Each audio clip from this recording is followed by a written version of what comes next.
Saya akan membacakan pengertian Nusantara. Seni Nusantara adalah berbagai bentuk kesenian yang tumbuh dan berkembang di masing-masing daerah yang ada di seluruh Indonesia.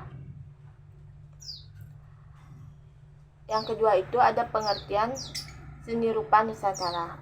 Seni rupa merupakan salah satu cabang seni yang membentuk karya seni dengan media yang bisa ditangkap mata dan dirasakan dengan rabaan. Kesan tersebut tercipta melalui pengolahan konsep titik, garis, bidang, bentuk, volume, warna, dan tekstur, dan pencahayaan melalui acuan estetika. Meskipun bentuknya sangat beragam, kita masih dapat menikmati keindahan dari beragam bentuk karya seni rupa daerah tersebut. Yang A, sifat yang melekat dalam seni rupa. Berikut beberapa sifat yang melekat dalam seni rupa. Yang pertama itu ada individu atau kelompok. Yang kedua itu ada kreatif. Yang ketiga itu ada perasaan. Yang keempat itu ada abadi. Yang kelima itu ada umum. Yang B, sejarah perkembangan seni rupa Nusantara. Manusia adalah makhluk yang sangat dinamis. Perkembangan budaya yang menyertai perkembangan kehidupan manusia. Tak heran jika perkembangan seni rupa Nusantara pun tidak dapat dipisahkan dari perkembangan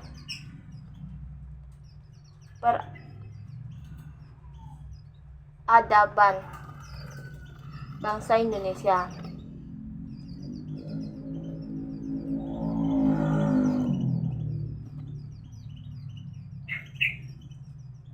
Sejarah seni rupa Nusantara terdiri dari 3 fase, yaitu fase prasejarah. Seni rupa Nusantara terdiri dari 3 fase, yaitu fase prasejarah, fase sejarah, dan fase setelah kemerdekaan. Yang pertama ada sejarah seni rupa Nusantara pada masa fase prasejarah. Dapat dilihat dari peninggalannya seperti kapak genggam, gambar pada dinding gua, dolmen, menhir, kubur batu, sarkofagus, punden berundak, kapak corong,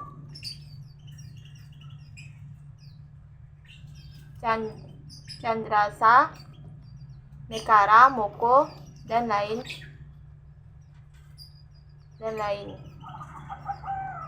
Yang kedua itu ada seni rupa Nusantara pada fase sejarah dimulai sekitar abad ke-7 Masehi yang ditandai dengan ditemukan tiang batu tertulis yang dibuat pada masa kerajaan Kutai. Sejarah seni rupa Nusantara pada fase sejarah dapat dibagi menjadi 3 masa, yaitu kerajaan Hindu, kerajaan Islam, dan masa penjajahan. Yang ketiga itu ada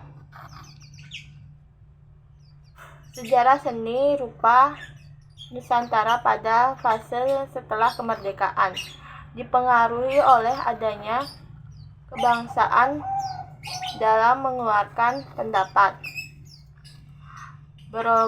berorganisasi, dan beraliran.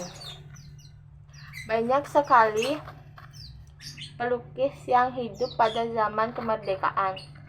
Salah satunya adalah Affandi. Kini seni rupa Nusantara semakin dikenal di dunia dengan adanya festival-festival dan promosi. Kedua, karya seni rupa 3 dimensi. Contohnya ada karya seni rupa terapan 3 dimensi antara lain rumah adat, candi, patung, dan sebagainya.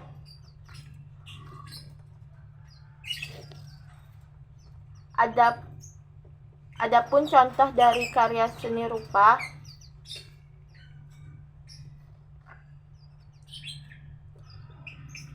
beberapa contoh karya seni rupa Nusantara antara lain sebagai berikut.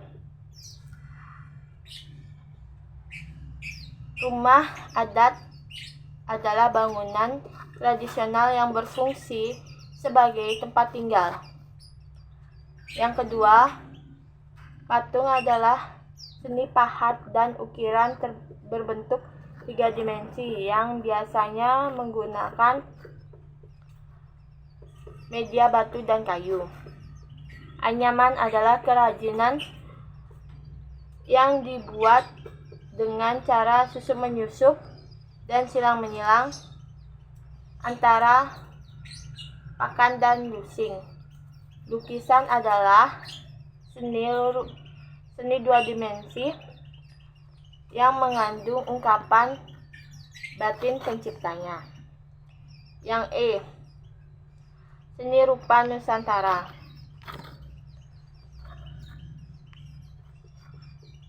Secara umum, fungsi utama seni rupa Nusantara yaitu sebagai berikut.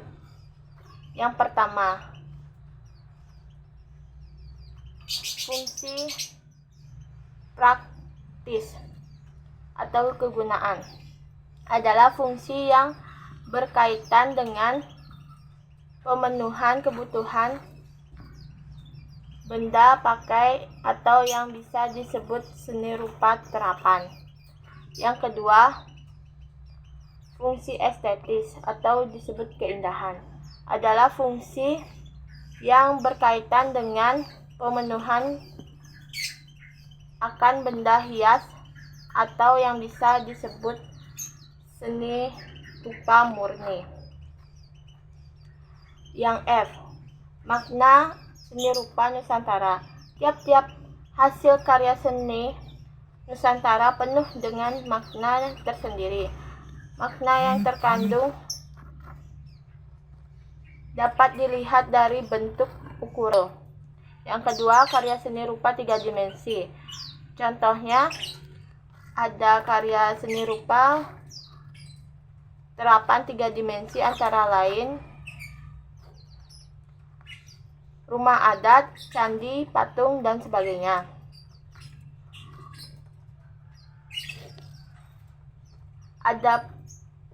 Adapun contoh dari karya seni rupa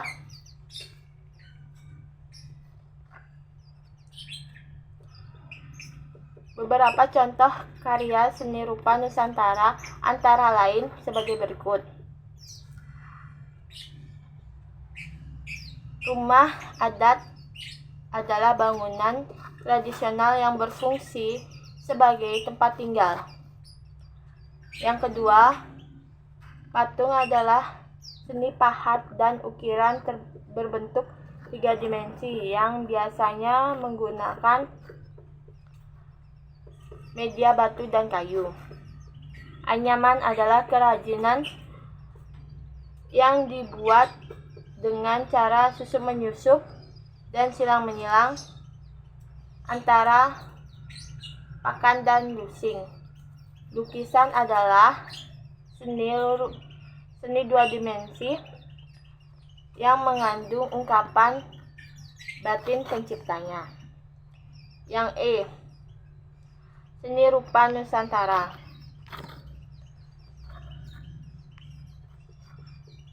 Secara umum, fungsi utama seni rupa Nusantara yaitu sebagai berikut. Yang pertama, fungsi praktis atau kegunaan adalah fungsi yang berkaitan dengan pemenuhan kebutuhan benda pakai atau yang bisa disebut seni rupa terapan.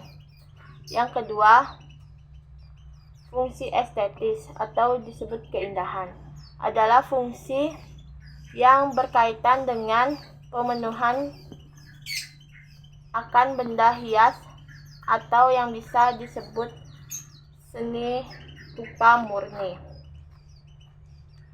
Yang F, makna seni rupa Nusantara. Tiap-tiap hasil karya seni Nusantara penuh dengan makna tersendiri. Makna yang terkandung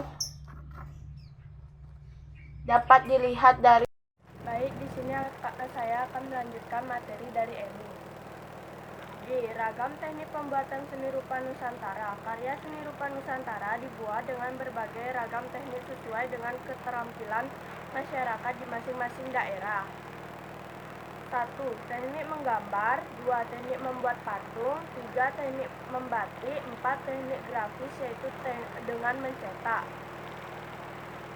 3. Seni tari Nusantara. Seni tari merupakan seni gerak tubuh bicara berirama yang dilakukan di tempat dan waktu tertentu untuk keperluan mengungkapkan perasaan, maksud, dan pikiran. Fungsi dari tari Nusantara yaitu tari sebagai bentuk rekreasi, sarana upacara adat dan keagamaan, hiburan dan pelakunya, tontonan dan petunjuknya, pendidikan, penerangan. Contoh seni tari Nusantara yaitu tari yang berasal dari daerah Provinsi Nagoe Aceh, Darussalam, antara lain tari Saman. Tarian yang berasal dari Provinsi Sumatera Barat yaitu tari piring. Tarian yang berasal dari daerah Provinsi Sumatera Utara yaitu tari tortor. Tarian yang berasal dari Provinsi DKI Jakarta yaitu tari topeng. Tarian yang berasal dari daerah Banten yaitu tari cokek. Tarian yang berasal dari Provinsi DI Yogyakarta yaitu tari Serimpi Sangupati. Tarian yang berasal dari Provinsi Jawa Tengah yaitu tari Gambyong. Tarian yang berasal dari Jawa Barat yaitu tari Jaipong. Tarian yang berasal dari Jawa Timur yaitu tari Reok Ponorogo. Tarian yang berasal dari Bali yaitu tari Kecak. Tarian yang berasal dari daerah Kalimantan Utara yaitu tari Tancep Leda. Tarian yang berasal dari daerah Provinsi Kalimantan Selatan yaitu Baksa Kembang. Tarian yang berasal dari Provinsi Sulawesi Selatan yaitu tari Kipas. Tarian yang berasal dari Provinsi Papua antara lain Selamat Datang dan tari Misyo. Nah, sekarang saya akan melanjutkan materi yang ke B, yaitu modifikasi karya seni budaya Nusantara. Sebelumnya ada yang tahu nggak sih modifikasi itu apa? Nah, modifikasi itu adalah sebuah proses mengubah atau memperbaiki sesuatu yang sudah jadi. Yang dimana modifikasi seni budaya Nusantara itu adalah memperbaiki atau mengubah sesuatu karya seni yang bertujuan untuk menyempurnakan karya seni tersebut. Nah, karya seni ini adalah sebuah tempat di mana para seniman menuangkan ekspresinya. Nah, saya akan melanjutkan materi ke modifikasi karya seni tari, yang dimana pengertiannya adalah modifikasi karya seni tari adalah sebuah proses mengubah atau memperbaiki sesuatu, entah itu dari iringannya, hitungannya, ataupun dari pola lantainya, dimana bertujuan untuk menyempurnakan karya seni tari tersebut. Nah, modifikasi karya seni tari tersebut dibagi jadi beberapa. Yang pertama itu ada modifikasi karya seni tari berdasarkan hitungannya, di mana di sini dia mengubah atau memperbaiki sebagian gerak berdasarkan hitungan tanpa mengurangi nilai aslinya, di mana bertujuan untuk mempercantik penampilan tersebut. Nah, yang kedua itu ada modifikasi karya seni tari berdasarkan iringannya, di mana di sini dia memperbaiki atau mengubah iringan yang dimana bertujuan untuk menyemangati para penonton. Nah, di sini juga kita harus mengoptimalkan supaya iringannya itu bisa bikin para penonton itu semangat. Contohnya dengan lagu Manuk Dadali, di mana di sini dia bertema tentang kegagahan burung Garuda, dan juga di sini temponya sedang dan juga iringannya riang dan juga gagah tanpa mengurangi nilai aslinya juga. Yang ketiga ada modifikasi seni budaya berdasarkan pola lantai, di mana pola lantai ini adalah sebuah pemandu bagi para penari supaya dia bergerak tepat dan pas. Nah, modifikasi pola lantai adalah sebuah proses mengubah atau memperbaiki sesuatu gerakan penari supaya dia bergerak tepat dan juga pas. Nah, pola lantai ini dibagi menjadi 4, yaitu 4 pola lantai. Yang pertama ada pola lantai lurus vertikal, yang dimana kita akan bergerak maju dan mundur atau ke depan dan juga ke belakang. Dan yang kedua ada pola lantai lurus horizontal, yang dimana kita akan bergerak ke kanan dan juga ke kiri. Dan juga ada pola lantai diagonal, dimana kita akan bergerak serong ke kanan dan juga serong ke kiri. Dan yang keempat ada pola lantai lengkungan, dimana kita akan melengkung ataupun bisa juga melingkar. Nah, setelah kita sudah memodifikasi karya seni tersebut, kita pastinya akan menampilkan. Nah, sekarang saya akan menjelaskan materi yang kecil, yaitu menampilkan hasil dari modifikasi karya seni budaya Nusantara. Nah, seperti yang saya sudah bilang, pasti kita akan setelah kita memodifikasi atau mengubah atau memperbaiki karya seni yang sudah jadi itu, pasti kita bakal menampilkan dong, yang dimana dia akan bertujuan untuk mendapatkan apresiasi dari masyarakat. Nah, tentunya juga harus ada persiapan-persiapannya apa aja. Nah, sekarang saya jelaskan. Yang pertama itu ada penyusunan materi. Nah, di mana penyusunan materi ini kita akan apa-apa aja sih yang akan kita tampilkan. Nah, bisa juga briefing. Yang kedua ada jadwal, di mana di jadwal ini dia itu bertujuan supaya acara itu menjadi semakin efektif, efisien, lancar, dan juga bermutu. Dan yang ketiga itu ada unsur-unsur penari, yaitu ada tata busana atau pakaian. Dan yang kedua ada tata rias wajah ataupun makeup, yang bisa kita sebut make up ya. Dan juga yang ketiga itu ada properti, atau kata lain alat pendukung yang ada di dalam acara atau penampilan yang kita akan bawakan. Contohnya tari piring, kita harus membawakan piring, yang dimana juga kita harus membawakan properti itu sebaik-baiknya sehingga menampilkan hasil yang memuaskan. Dan setelah itu juga ada evaluasi latihan, di mana kita biasanya sebelum gladi bersih, jadi kita akan melakukan latihan dulu sebelum kita menampilkan karya seni tari yang sudah kita persiapkan. Nah, saat pelaksanaan pun kita juga harus menyiapkan iringan, karena gimana mau nari ya kalau misalnya nggak ada iringannya. Dan yang kedua itu ada tata panggung.